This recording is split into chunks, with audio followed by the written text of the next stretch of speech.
Hello, and welcome to another Pod by the Fireside with me, Gregory Alexander Sharp. You can call me Greg. Those of you who have listened to the previous two pods will know that we're on the third of 5 episodes regarding werewolves. The first week was a pretty broad discussion about why myself and my guest, and we'll come to him in a minute. It was a discussion about why we have an interest in werewolves in the first place. Last week, we took a pretty deep dive, or as much of a deep dive as we could manage in about an hour, into the history of the lycanthrope, dating all the way back to the Bronze Age or something like that. This week, we are skillfully postponing the subject of lycanthropes in literature while we continue to work on our research, and we are instead taking a dip into a subject we think we've got covered. My guest certainly should have. Specifically, it's werewolves at the movies. Many of you, like me, will have had your first introduction to werewolves via some kind of a film or another, and we plan to check out 5 of our favourites during this episode. Now, when I say we, I am, of course, I've made this joke once before, I'm not referring to myself and my posit, I'm referring to myself and my partner in podcast crime, host of viral podcasting sensation, Werewolf the Podcast, the actual voice of Will the Werewolf himself. Oh, don't give it away. Well, somebody does a very good impression of Will the Werewolf anyway, let's put it that way. I act his role. Act his role nicely. It's Mr. Fenrir Thorvaldsen. Hello, Fen. Wow. How are you? Hello. Are you looking forward to our chat on werewolves at the movies? I am. I've because of my mistakes that I've made previously with dates and stuff, I've got extensive notes. So if I sound like I'm reading from extensive notes, it's because I'm reading from extensive notes. Very good. Okay. Very good indeed. I understand you might have watched a couple of werewolf movies in the past. That's true, isn't it? I've as of yesterday, officially, I have watched 572 bits of werewolf media. That's extraordinary. I actually have them listed. That's how sad I am. That's So I started going down the Japanese manga line. Oh, you've gone there? Yeah. So when I was away yesterday, and I had an hour, and I went down that path, and yeah, it's a path. I think the word is yikes. Yes, it's a definite path, and I don't think I'm young enough to understand the manga as a concept. But we'll see. Yeah. Well, there's no manga films people would be interested to hear in this episode, but there are 5 of what we think are the most significant or of our favourite films.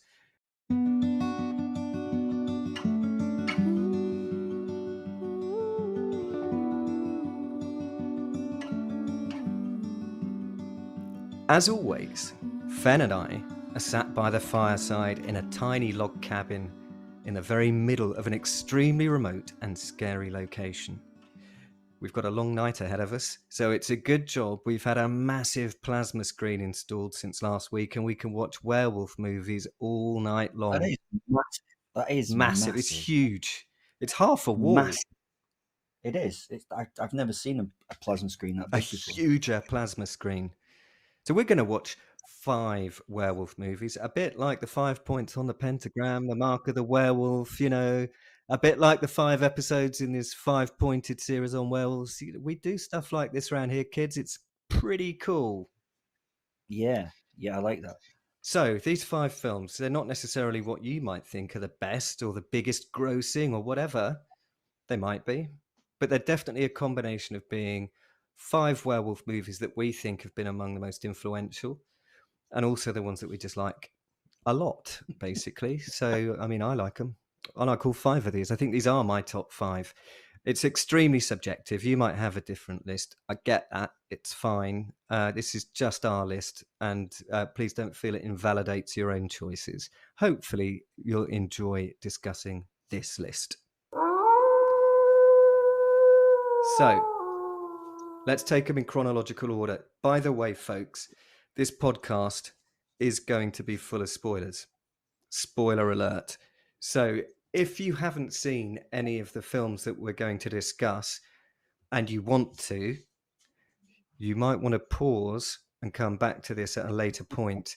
We're going to start in 1941 with The Wolfman, very famous film. It's not the 2010 remake, which I also enjoyed, by the way, but it's the 1941 The Wolfman starring Lon Chaney Jr. So, Fen, tell us about the film.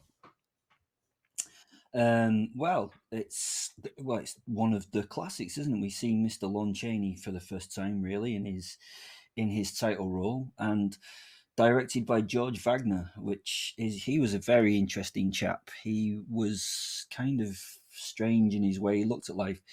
He used to spell his surname very differently than he used to. Instead of having a capital W at the start of his name, he would have a little W, and then the two G's were capitals in his name, and he demanded on all his paperwork that he would have it done like that. So you can imagine what kind of man this was. Yeah, he was great, and as you say, it was the first really. It was the second Universal film that came out with a werewolf. There was another one, Werewolf of London, in 1935, but this was a bit more commercially. Well, it was a lot more commercially successful, even though it didn't still touch vampires and Frankenstein for some reason.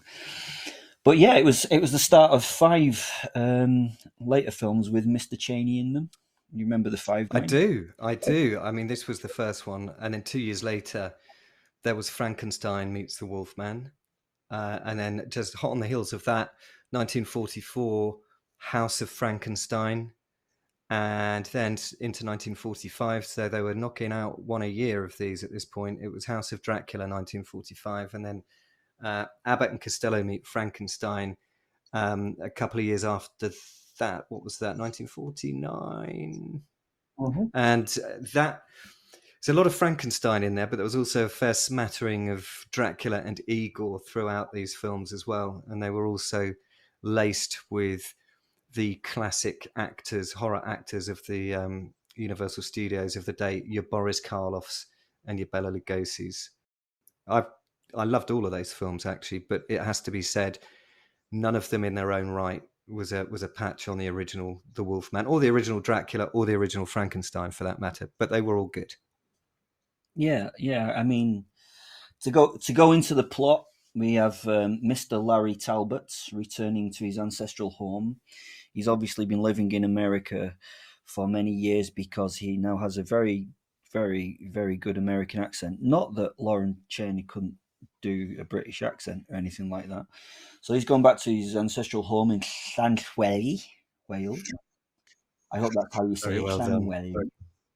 Yeah, where he's getting back together with his estranged father, who again is a very famous actor, who is... It's Claude Rains in that role, and he played the Invisible Man, of course, just a few years earlier, I think in the mid-30s, that era. Yeah, and it's a bit of a strange when you see them together, because Lon does not look very much younger than Claude, does he? Which is No, he's also of a somewhat different physical frame. He's about a yard taller. Apparently, one of the descriptions of Lon Chaney was, how do you describe him? He's massive.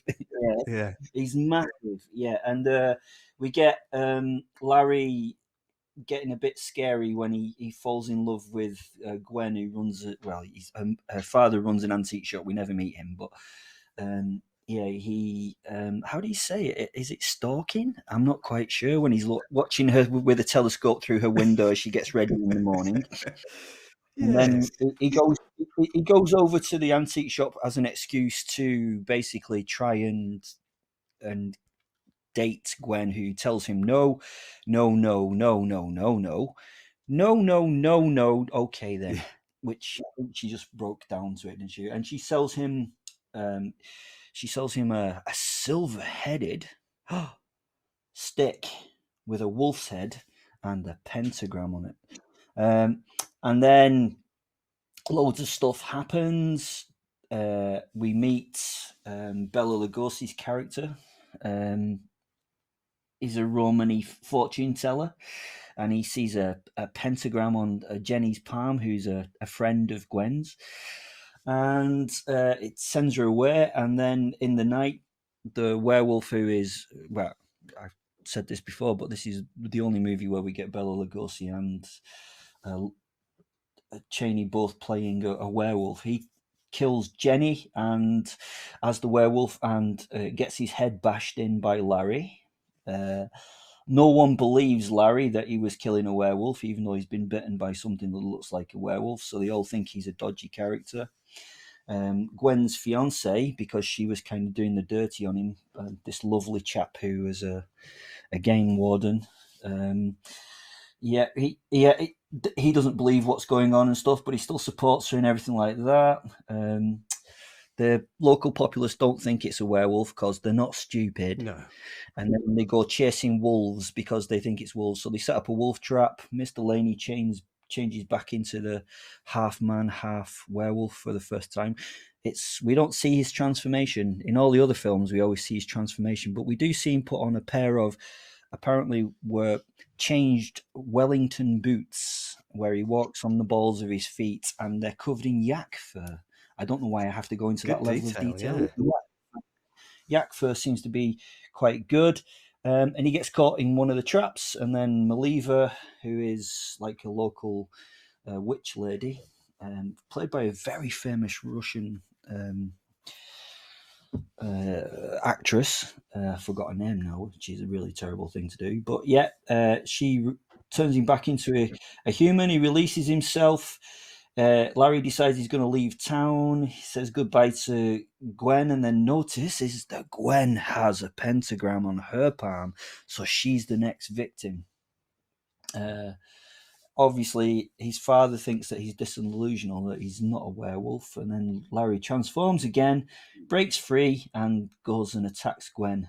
Yeah, and then Sir John, his father, bludgeons him to death with Larry's silver-headed cane, which Larry gave him. And then at the end of it, Mailer arrives and uses a spell, and poor father, poor Sir John, ends up realizing that he's killed his son. That's it, and that's the story. I've ruined it for That you is all. the story. And thanks to the wonders of modern technology, I can tell you that Maliva was played by Maria Uspenskaya. Yeah, who apparently when she was younger was an incredibly beautiful Russian actress. Oh, well, there you go. Well, she was old Maliva by the time we got to meet her in The Wolfman. And she, of course, recites the famous lines, Oh, yeah. even a man who is pure in heart and says his prayers by night may become a wolf when the wolfbane blooms and the autumn moon is bright. Yeah, there's no escape from the wolf. There's no escape from the wolfman. No.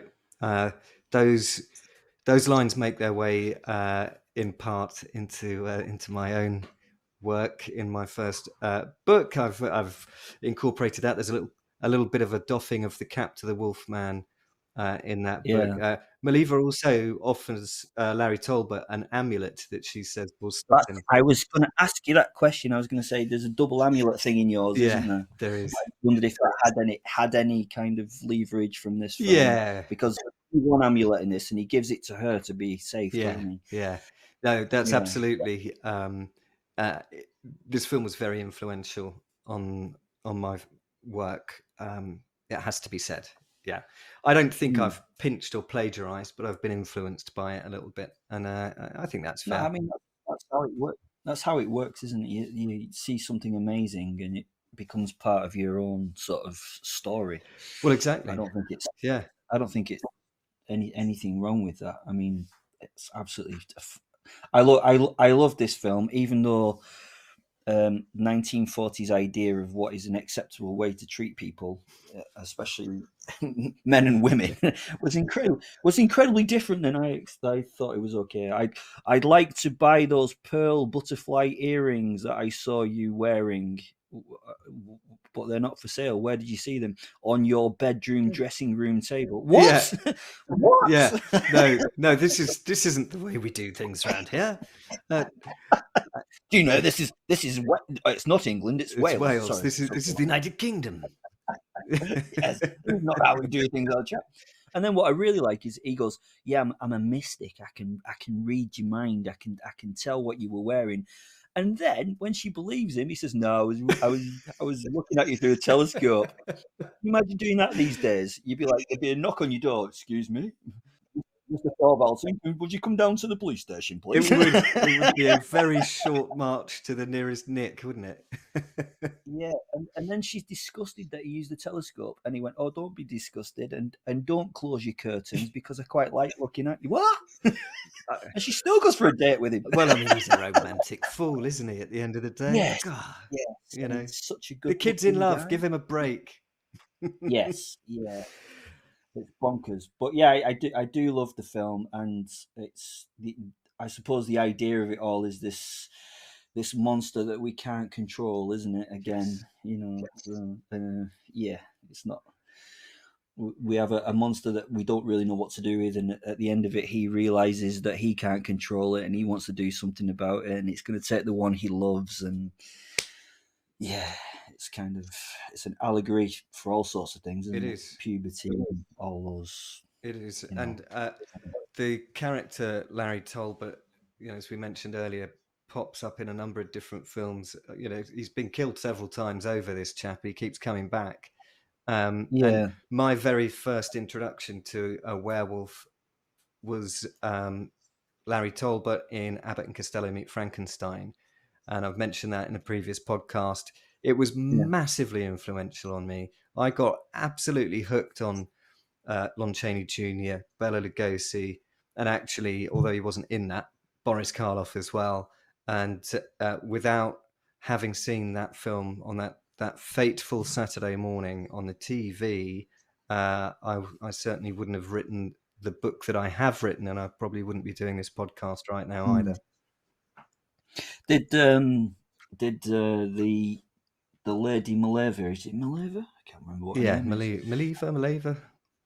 Maleva. Did she have effect on your spiritual lady? I'm going to go with no. Okay, all right. Because I drew sort of some kind of links there. She seems They both seem very knowledgeable characters. No, it's a no. Although I can see why you might think it. So actually, maybe I should back up there. Maybe it's not no. Maybe it's perhaps. Because who's to say, right? Maybe there is unconscious bias or unconscious influence from that character. No, I mean, it's a trope, I suppose, in some ways as well, right? That there's a mystic, aged lady, a witch-like character, if you will. It's a bit of a trope. I've said no. I'm almost talking myself into yes now, but it's like a yes with hindsight. I mean, it might not have been conscious to you that you've used it, but like when I watched this film again, I could draw parts of where you've taken your characterizations, not just from this film as well, but from other films that I've watched and other stuff that I've read. But one of the things I like doing with the werewolf movies and werewolf fiction and stuff is to find where people have drawn their influence from. And I can see with this one film alone, it's had a massive influence on you. You can even see with the story arc. The story arc is very similar, although it's not about love and romance and all that kind of stuff necessarily, but it's a story arc about dealing with someone who has a curse and is trying to deal with it. Absolutely, yeah. I mean that's squarely nail on the head stuff for sure.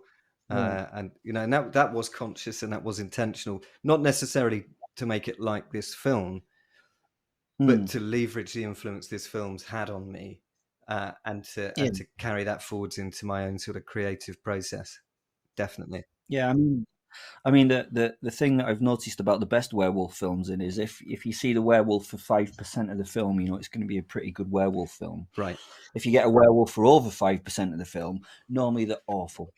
Right. I definitely agree with you there. I think that's a situation where less is more, and if you can crank up the suspense and the building sense of threat and all that kind of stuff, then the horror that comes means something. You've built towards it, but if it's there throughout, then it gets a little easier to handle. Yeah. Oh, yeah, definitely. But yeah, I think it's the first place. And as I say, we don't see a transformation in this one. We see transformations in the later ones and things like that. But when I watch this again, the problem with watching all those films is they all merge into one. Yeah. So to define one out, I can see where this brought a lot of the actual folklore into being. You know, Final word on it.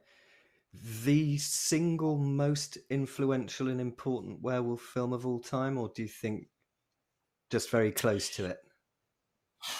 I would say this is the one that was the molding of everything that went before. Yeah, I would. There's lots of films that have built the folklore before this, but this is the one that kind of brought it together as a package, as it were. Yeah. Okay, that was The Wolfman 1941. We're going to leap forwards in time 20 whole years to 1961, and it's The Curse of the Werewolf. Yeah. Great film. We're into color by now, so it's a color movie, and it was Oliver Reed's.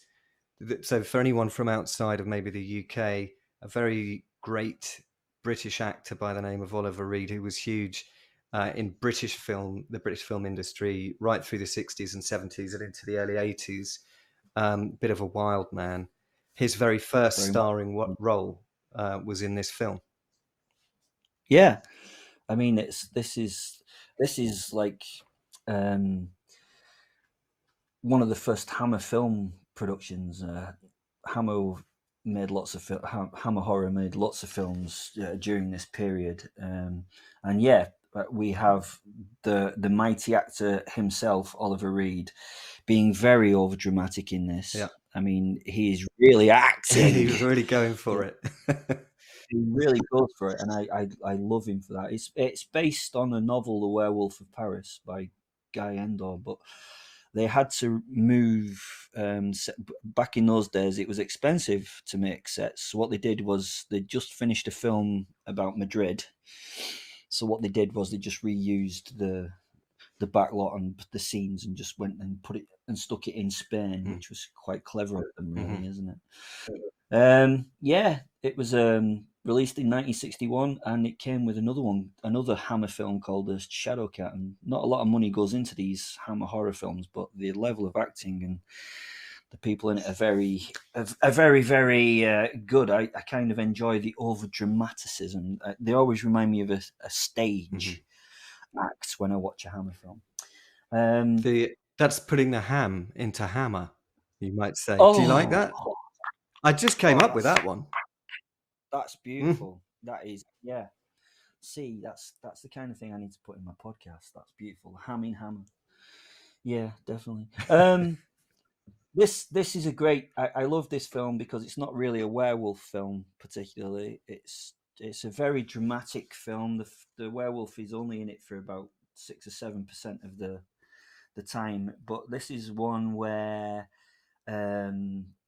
we have a poor child that is cursed because his mother, oh my gosh, gave birth, who was raped, or so we believe, and she gives birth at Christmas, and he is cursed because of this, which seems a bit harsh. Does, yeah.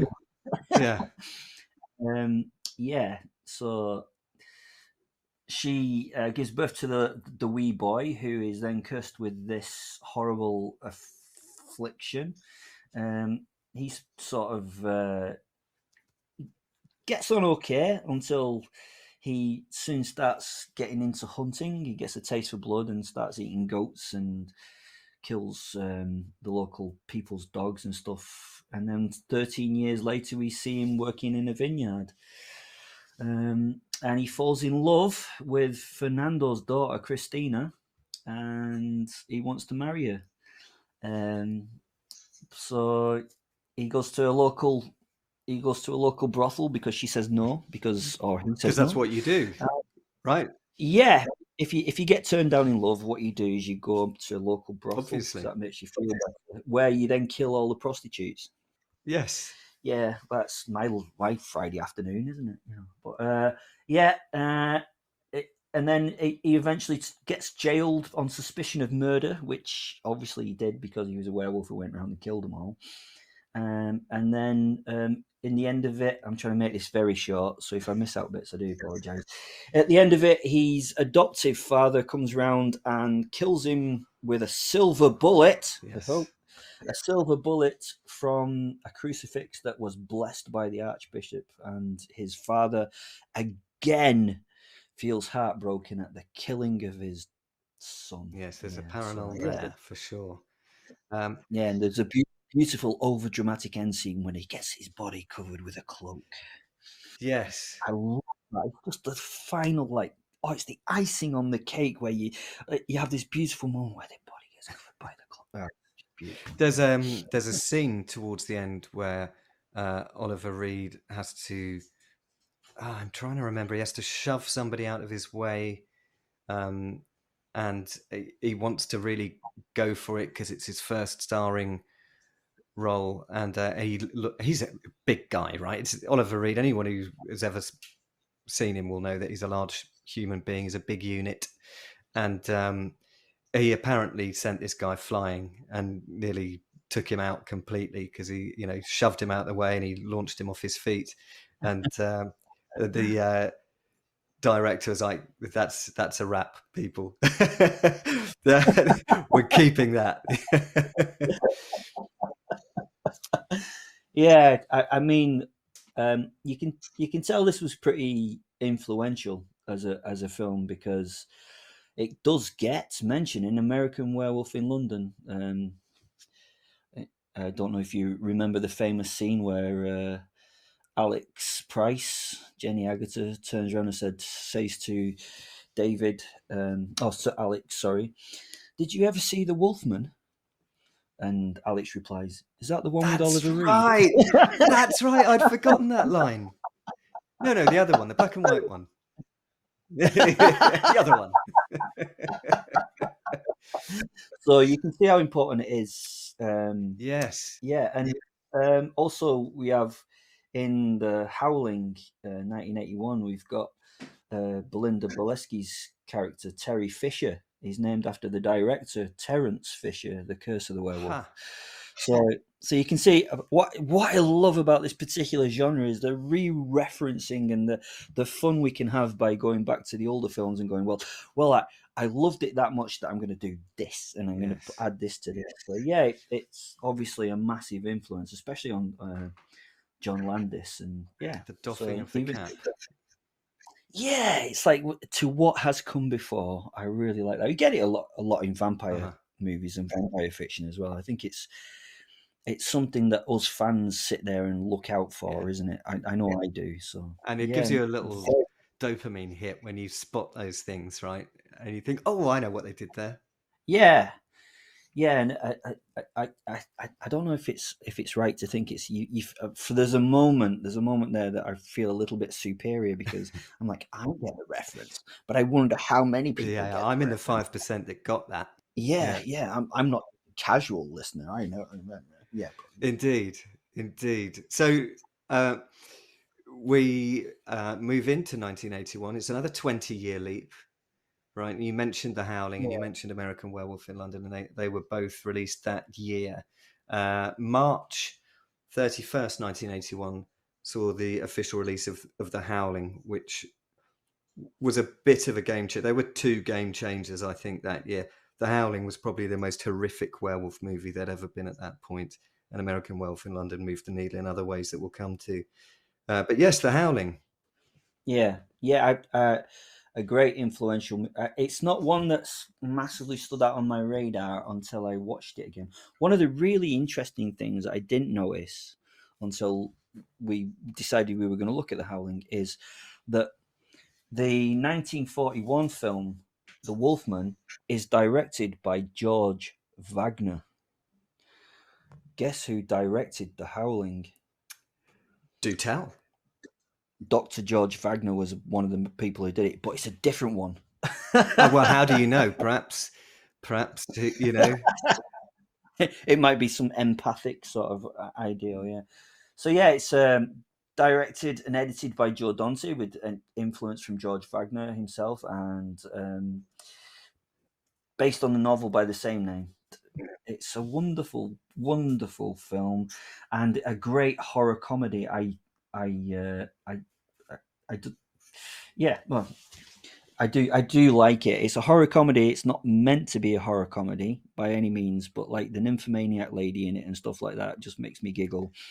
And then they have the strange boy who's not very clever, and it's just it had me giggling. Last time I watched it, it didn't have me giggling. Last time I watched it, it had me tutting, but Right. this time it had me actually giggling. Yeah, I don't think those things were funny in 1981. They were all very adult and slightly shocking and things like that. And I think with the passage of the last 40 odd years or so, they've become such a sort of pastiche of their point in cinematic history that they really are quite funny. Oh yeah, I mean it like takes the most stereotypical characters it can drag out and puts them together in a wonderfully tropey way, and as I say, I was a bit dismissive, and then when I watched it again, I was like, no, this is actually brilliant. But we have Karen White, who is a lady anchor lady, and she at the start of the film she's being stalked by a guy we know as Eddie Quist, and somehow or other she ends up by herself in a porn theatre with Eddie making her and forcing her to watch this horrible, brutal scene of a woman being bound and raped. She turns around and sees Eddie is who he is. Eddie's in theory killed. I'll say in theory, and she passes out, and then she goes to see her therapist, Dr. George Wagner, again. Dr. George Wagner. Again, who decides to send these two people to a colony, which turns out to be a colony full of strange characters, including the nymphomaniac Marcia, who tries to seduce her. I don't know if it's her husband or boyfriend. I think it's betrothed. Betrothed. I think. Well, Marcia decides that she's going to try and have a better bill. And then Eddie comes back to life in a morgue, and Karen's friend ends up trying to phone someone to tell him that that he's still alive, and everything happens. Bill and Marcia have sex in the woods and go through transformation while they're having sex, which is a bit worrying. Then we have the issue that Karen doesn't know whether it's worse that he's cheated on her or is bonking or is a werewolf, which is a bit of an odd one.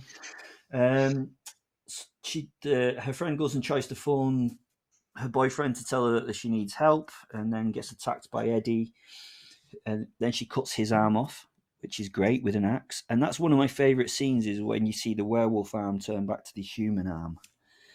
I thought that was a great lovely effect. detail there. Yeah, I was absolutely superbly impressed with that. She gets killed, obviously, by Eddie. And then they find out eventually that all the colony are actually shape-shifting werewolves. And Chris comes along, who's her friend's husband, boyfriend, or something, with silver bullets that he takes from a very sarky storekeeper's shop, and starts shooting people. And then at the end of it is a scene that I actually forgot, which is the whole point of the film, where at the end she tells a story of being a werewolf, and to make everybody believe her, she then turns into a werewolf, which I thought was a very, very good way of explaining the werewolf story. How can you prove it? Well, I'll actually show you. Live TV, network television in the US. Yeah. That's a fantastic way to end the film. And it was definitely the first time anything like that had been dropped into a werewolf story, right? It really was the first very, very modern werewolf story, I think, that I ever came across. at that time, had the fantastic scene in it where I believe it's Eddie is about to change, and he says, "I'm going to give you a piece of my mind." And then to demonstrate how indestructible he is, he shoves his thumb and index finger into his temple and literally gouges out a bit of his own brain and laughs while Yeah, he's changing into a werewolf. And obviously he heals in real time. yeah. Yeah, I do. I really love it. There's some of the effects in it are absolutely Yeah, fantastic. They must have really put some effort into it, into some money into it, and it's so nice not to see CGI yeah. horrible. I don't know what it is about CGI. It's not the same at all. There's Yeah, something very visceral about it actually being a three-dimensional object rather than computer generated. I think it just, even though if it's not done well, it looks like it's plastic. But if it is done well, it just looks slightly otherworldly and quite scary. And this was done well. Certainly for 1981, it literally had people running out of cinemas screaming, as King Kong and Frankenstein had back in the 30s. There were yeah. literally people running out of cinemas, horrified by what they were seeing in 1981 when this film came out, which is extraordinary. Yeah, and again, it's a thing of its age as well. We got to see the leading man with the big bushy mustache, the hairy chest, and the wonderful haircut. Smacking and hitting his love of his life and things like that. And I just wonder how often that would be an acceptable thing these days. Yeah, He slaps her and then apologizes, and everything's everything's kind kind of of okay. I acceptable. mean, that's very much of its time, I Yeah, think, is the best I could find to it say is about very. it, you know? Yeah, it's a bit of a strange one. Again, it's like watching these movies back and seeing these things and realizing that what I found was okay is now Is not okay. It's genuinely not. Oh, not like okay. Um, it's like doing something to yourself, like watching American Pie again. You watch American Pie now and you cringe. oh, well, I may have to give that a try. Um, Don't. You will cringe a lot. so, final thing on the Howling, a budget of 1.5 million, and hold Yeah, this it made thought, that was a lot of money in those days. In 1981, yeah. 1.5 million was considered a lot of money for a horror film. So hold that thought. And at the box office, it took 17.9. So a profitable venture. A lot of money in that film. The werewolf genre was never really known for making a huge amount of money. So yeah, it was a good film, and it had lots of effects on lots of especially on the effects industry itself. A lot of the people who worked on that film went into other films such as Gremlins with Steven Spielberg and all these other places that were then starting to make horror movies, Mhm. and we saw the level of effects start to go through the roof. It was good, and obviously when we do speak about the next film, we will be saying something along the same Well, what lines. a perfect conduit from one to the other. So, American Werewolf in London, just a few months later, we're talking August the 21st, 1981, same year, that summer's big horror movie release. Um, this film at that time was widely regarded as having some of the most groundbreaking special effects in cinema history.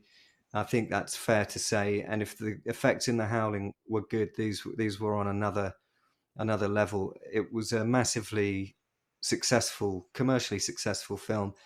So where The Howling was 1.5 million in the budget for An American Werewolf in London was 5.8 million, and it took $62 million at the box office, which was pretty massive back then. I think it had a lot to do with John Landis being the director. Though I mean, he'd done the Blues Mm-hmm. Brothers, Animal House, some of the Kentucky Yep. Fried movie. Made a lot of money for um, the film company, so I think they were willing to throw. And when they actually planned the film, they were actually going to have Dan Aykroyd and John Belushi as the two main male characters. That was the Yes. idea. but in the end, they couldn't afford that. So yeah, and what I love about this story is that when John Landis worked this story out, he was actually doing Kelly's Heroes, 1970. Okay. And he was in Yugoslavia, and he was driving along with a friend in the car, and they had to stop because there was a procession of Romani taking someone to a funeral. And when they followed them to the funeral because they didn't have any choice, they couldn't go past or anything. And when they actually got to the funeral, they got out and watched, and someone was. They were asking the locals what was happening, and there was a gypsy woman standing over the grave after the priest had left, saying basically things so that the body could not rise from the coffin and all that kind of stuff. And I think that must have had a massive effect on him and gave him the idea for the film. So Well, and you know he obviously, wrote that film 10 years before they made it. yeah, 1970 odd was when the film came to sort of his head. Yeah, I mean, if you think of it like that, that's kind of a scary thing to get your sort of juices It's flowing, well, isn't it? it's kind of real, that, right? You're literally witnessing folklore in action in real life. And I like the fact that he still brought a horror comedy side out of it, you know, Yeah. because something like that to me, I'd be like, "Ooh." You, can we get back in the car now, please? Yeah, it was a bit Yeah, scary. well, the Dan I Aykroyd and John Belushi thing was an interesting one because John Landis had written this as a horror comedy, and the studios at the time felt that it was far too horrific to be a comedy of any kind. mm, However, it was far too funny to be a modern horror, and they felt that they yeah, couldn't have, um, box office comedic actors in the lead roles. As that was also thought of something that might not work, oh, as well as being very expensive. yeah. I thought it was just down to the fact that they just couldn't afford to pay these guys anymore. I know John Belushi at the time was having a heck of a run on drugs and alcohol, Right, so his fees were probably quite high. paying, paying for his rider was probably going to be very Yeah, expensive. Yeah, yeah. I mean, I can only imagine what would it have been better with those two recognizable characters as the leads. I'm not sure it would have been, to be I don't honest. think so. I think I we think would, the I think we would have been more focused on their characterization than we would have been on the I mean, it film. was the actor that played David Kessler was a guy called David Norton, who I think became quite recognizable in the States after this film. But he was never really a household name over here. And I felt that, when you saw an image of him on the screen, it was David Kessler. It wasn't Norton. Yeah, It was the yeah, guy, the character, right? And I think that really worked. It somehow made it all the more believable. The fact that Jenny Agutter was by then a known actress or actor in the UK. She surely wasn't in the United States. I'm quite sure of that. Um, but yeah. she was still very early in her career. It wasn't like they were getting a superstar to play Yeah. that role. No, no, definitely not. And she was absolutely perfect for the She part, was wasn't just she? spot on Absolutely. for it. Not only was she, beautiful and young and this kind of posh London girl, um, but she was a really, really good actor. She played the part Very good. really Yeah, well. yeah. No, I think it's one of those films where everything came together, really, Yeah. didn't it? It really did. I do like things. I think you mentioned Brian Glover Yes. being in it, the wrestler, and he was the original sportsmaster out of Yeah. Kes, the really Yeah. horrible sportsmaster. And I sometimes wonder that I think it was supposed to be based in Wales, the village. It was supposed to be based in Wales, but I'm like, when they heard Brian Glover speak, did they go, right, we're doing this in You're North doing it in Yorkshire? Yorkshire. We're keeping him, and we're doing it in Yorkshire. He can't do Wales. Yorkshire, he can He can't do. do Wales. He can do bloody Yorkshire, fantastic. Because like it was all filmed in Wales. Was it? Well, the pub was in where was it? It was in Chelsea or somewhere. The pub actually inside the pub and stuff. But like, yeah, most of the outdoor scenes was, and I think it was going to be based in Wales. But half of me's like, you hear Brian Glover speak, and you're like, right, he's from Kes. We've got to have this in Yorkshire, haven't we? And there's a bit something more grim, isn't there? You know, a Southern Welsh accent is quite nice and sparkly. While it's grim up north, you know, I was like, oh, fantastic. Yeah, no, he really adds something very atmospheric to it. And when we're in the Slaughtered Lamb, the pub, and he tells the Remember the Alamo joke, and he's got this kind of warm, friendly man of the North about him. And then, you know, they point out the pentagram on the wall. The guy misses the dartboard. You made me miss that famous line. I've never missed that board before. And then, oh, good. What's that star on the wall for? And then he spins around, doesn't he? And he's just, Brian Glover spins around, and you better go. Just get out, you know, get out. And the mood, I don't think I've ever seen in any other film a mood flip so quickly from, oh, okay, they're going to be all right in this pub. It's actually okay. They're going to be okay. And then it's like, oh, these locals aren't friendly. They're in trouble here. Yeah. Is there a reason for them becoming hostile? Is it just down to missing a dart? Because I watched it trying to work out why they become hostile. Well, it's because he points out the pentagram on the wall, and he's like, "What's that star on the wall for?" That's what makes him miss the dartboard. Right. And then they're like, "Oh shit, he's asking questions about the pentagram. Get him out of here!" But of course, it's a full moon. That went past me. Yeah, that went past me. A lot does get past me. I just wondered, because it was like, if I saw a pentagram on a wall as well, I'd be like, what the bloody hell's that? Well, I'd probably get kicked out into the night, particularly as well. Knowing what you know, right? You'd be like, can I just rule out the fact that any of you lot is a werewolf, please? Where's me gun? I want me silver bullet. And of course, you know, I must mention, whilst we're finishing off the cast, another actor early in his career, Rick Mayall, in The Slaughtered Lamb. With his one line, which is "Remember the Alamo." He repeats the punchline to the joke. Remember the Alamo.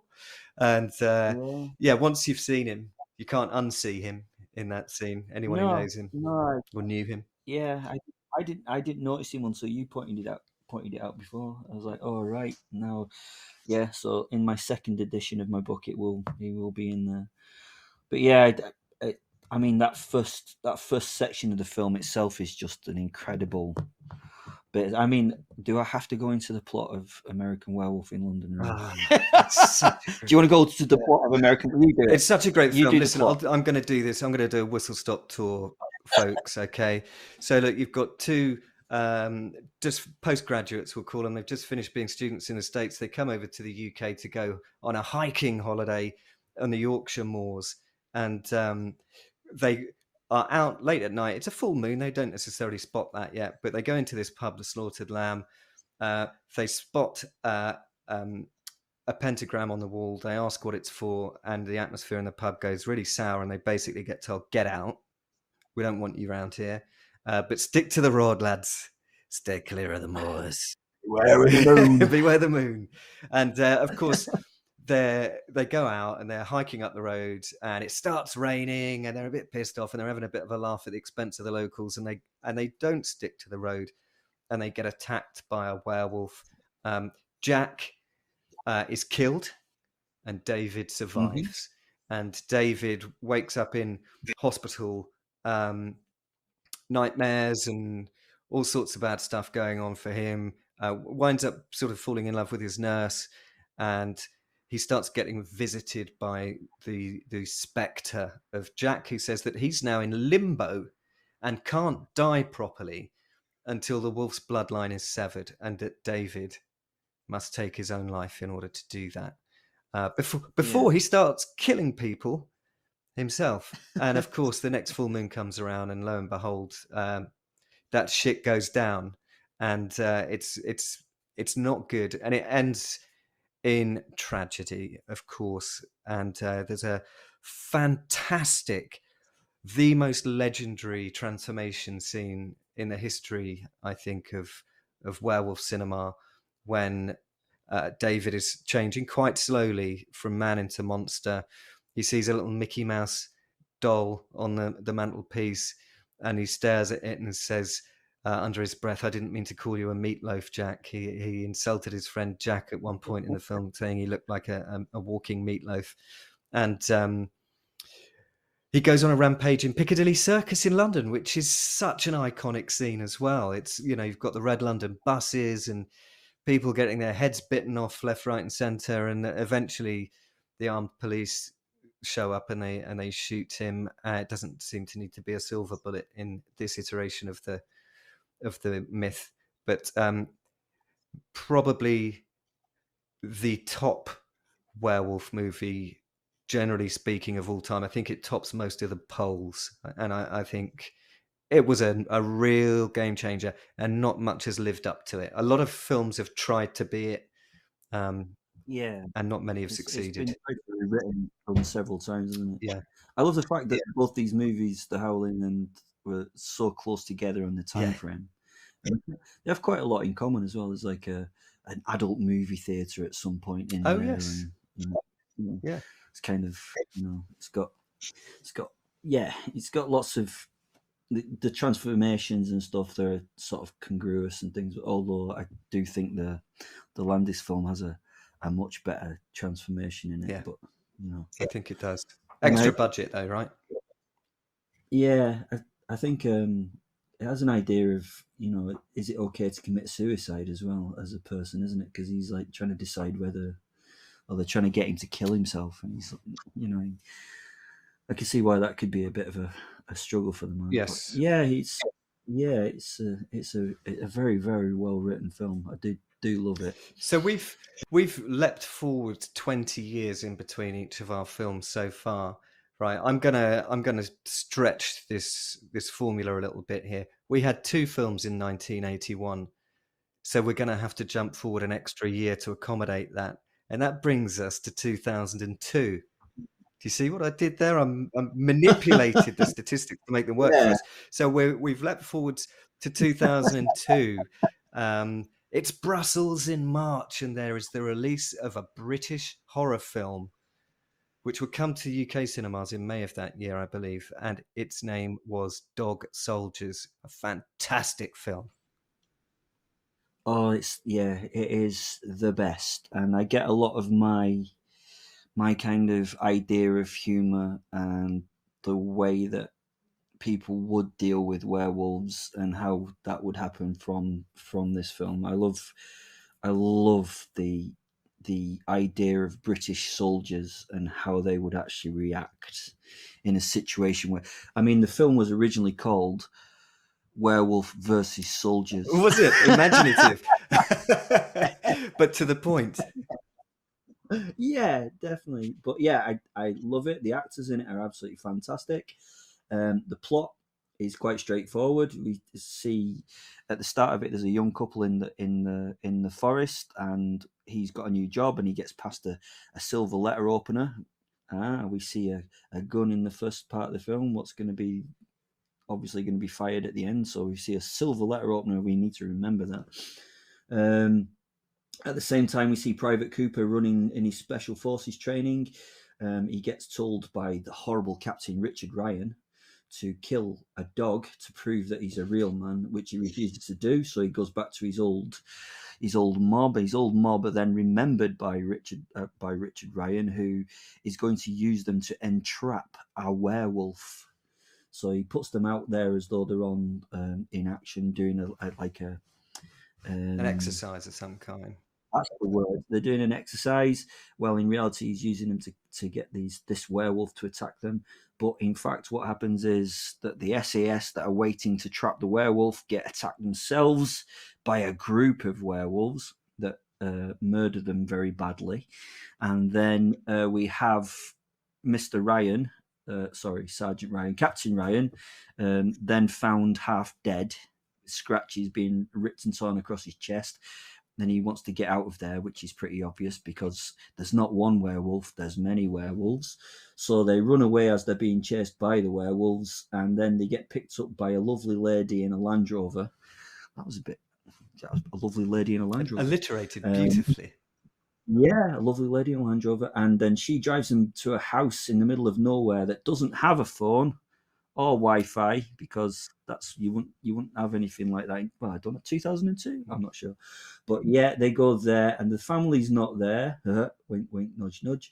But the werewolves are there, and the werewolves surround the place and start attacking the farm. The soldiers fight back. Eventually, the werewolves get in. But how do the werewolves get in? Well, they're invited in by the lady who is actually one of the werewolves. And then there's a big fight in the house, which is hilariously brilliant and brutal. And there are some fantastic moments in it, which I'm not going to spoil, because if you haven't seen the film, please go watch it. And then at the end, there is only 2 survivors, because that's the way it should be. And Cooper and the dog survive, and the dog is the very important bit. And that's, yeah, I'm not really wanting to go into any more details than that. And at the end of it, it's just about my favourite bit is the football results coming in over the end as well. I forgot about that until I watched it recently. It's the sensational tabloid newspaper and it's got the results, and then above that, it's got a little story that says "Werewolves ate my platoon." Yeah, I love that. I love that so much.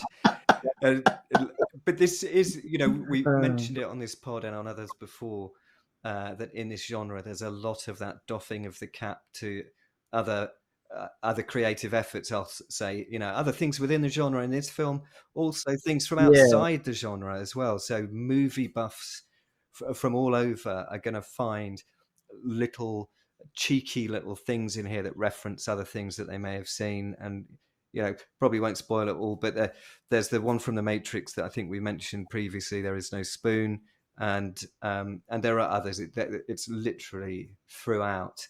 It's got probably the most scary scene in any horror film, the one that's made me jump the most, which is often referred to as the falling cow scene, where they're sat around a fireside and the carcass of a dead cow suddenly plummets onto the ground in front of them, and everyone goes, "Ah!" And everybody's watching does the same thing. Of course, we don't respond by pulling out automatic weapons and firing them off into the woods, but then we're not a bunch of soldiers. There's just great lines in it. One of my favorites is what they're doing, like sweeping patrols around the area as they're trying to, because they're supposed to be fighting against these SAS soldiers in this exercise.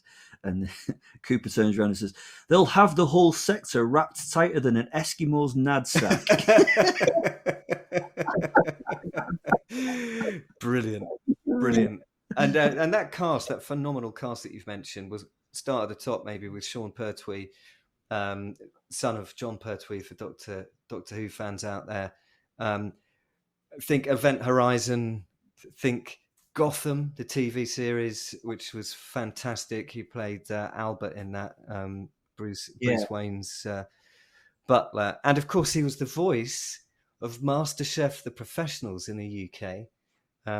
You're joking, I didn't know that. See, I always bring one that you didn't know, and that's maybe this episode's one. Yes, he was indeed. So then Kevin McKidd, who was Private Cooper, and I guess the 2 most standout things in most people's views that he's done is he was one of the main characters in Trainspotting, which was, of course, like gigantic in the 90s.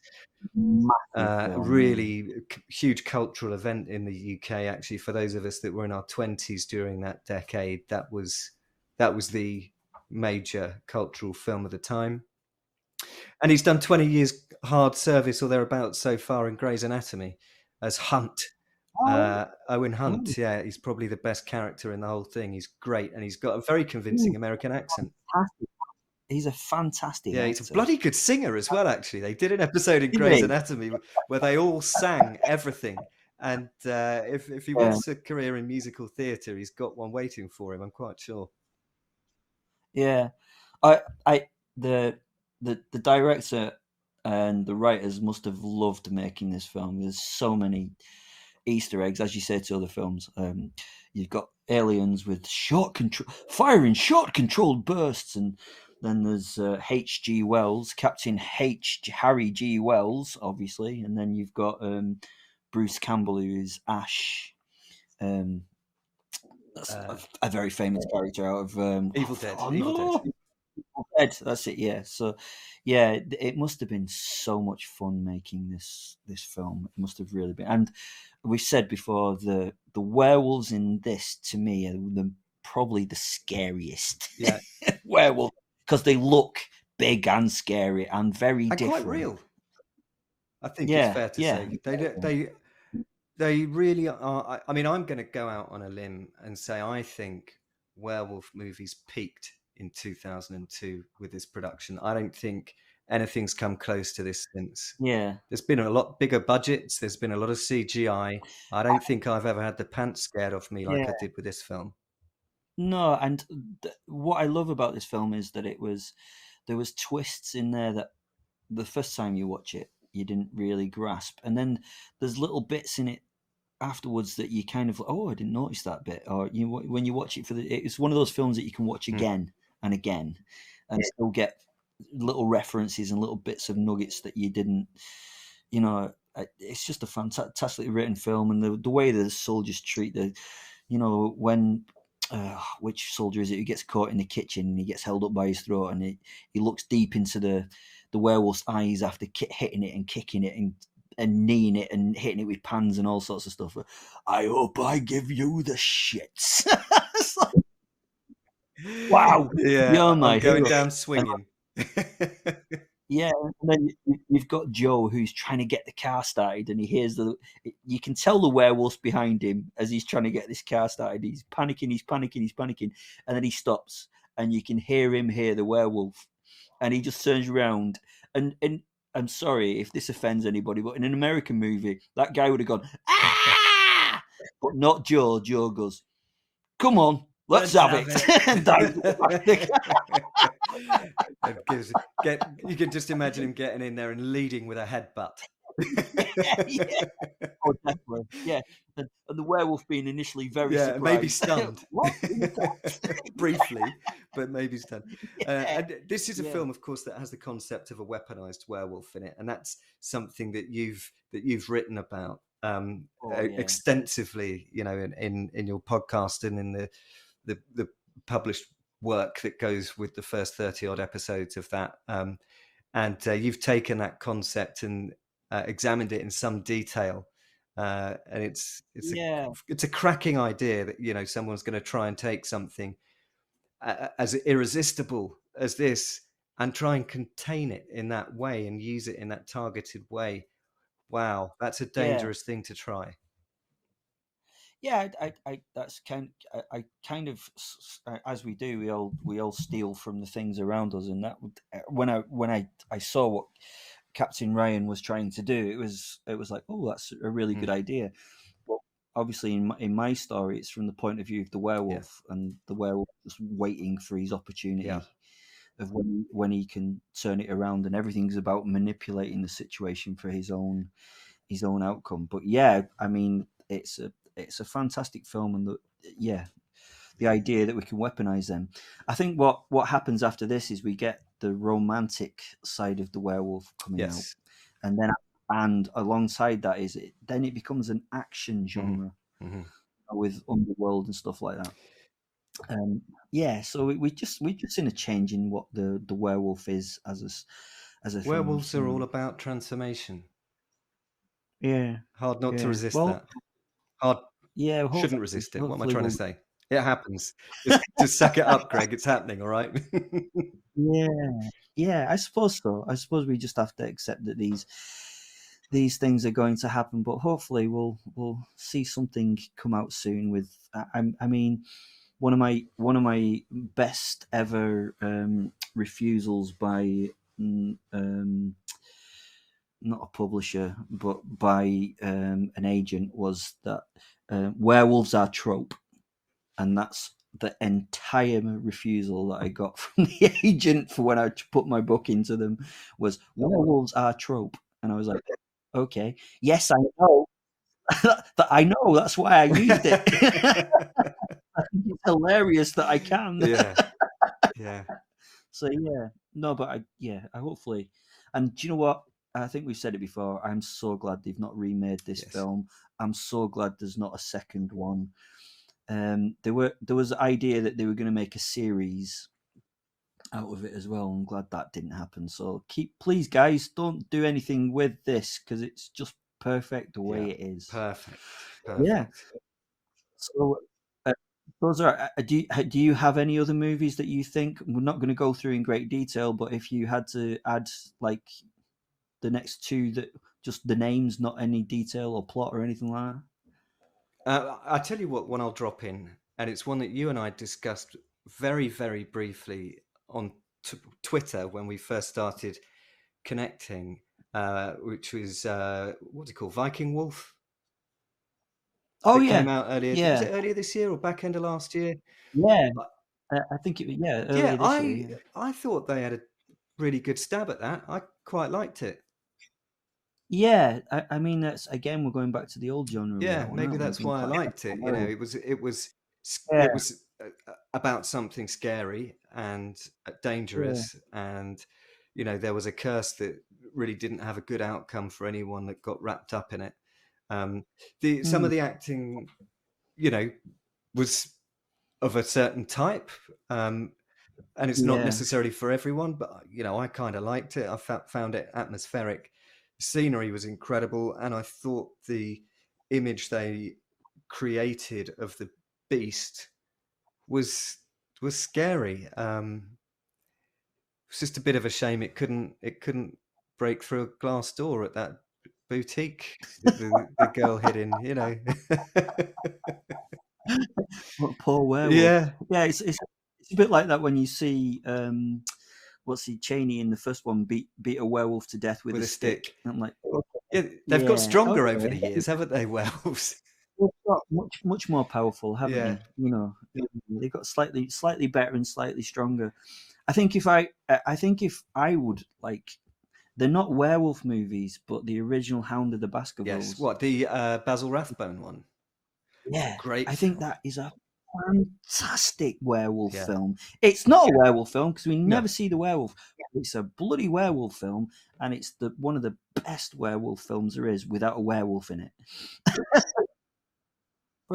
I hope everyone liked that. That's the 5 movies that we kind of sort of agreed that were the ones that stood out, wouldn't it? Yeah, I think that each of those, if you've anyone listening, if you haven't seen any of those films, we may well have just ruined them for you. But if you took my advice earlier in the podcast, you would have pressed the pause button, gone off and watched those films, and come back and listen to this pod. And you'll probably want to go and watch the films again. Now you know some of the secrets contained therein, and a bit like Yeah. Fight Club.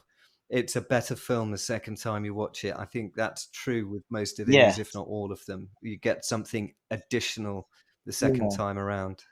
Clever stuff. And Greg will obviously put in the descriptor the 5 films that we're going to talk about so that you know the ones that you should go and watch. Clearly. I hope. Yes. Something else I'm going to do, of course, is put links to our socials in the description for the podcast. So you can find us on Twitter and Facebook and Threads and all sorts of other places. Do go and check out Werewolf the podcast. You'll be pleased you did. I'm pleased that the werewolves from Dog Soldiers haven't made it into our little cabin in the woods, and we've survived another night talking about scary werewolfy type monsters. So It's still a very impressive television. it's massive. It's a huge thing. I don't know how we managed to get that thing installed. No, incredible.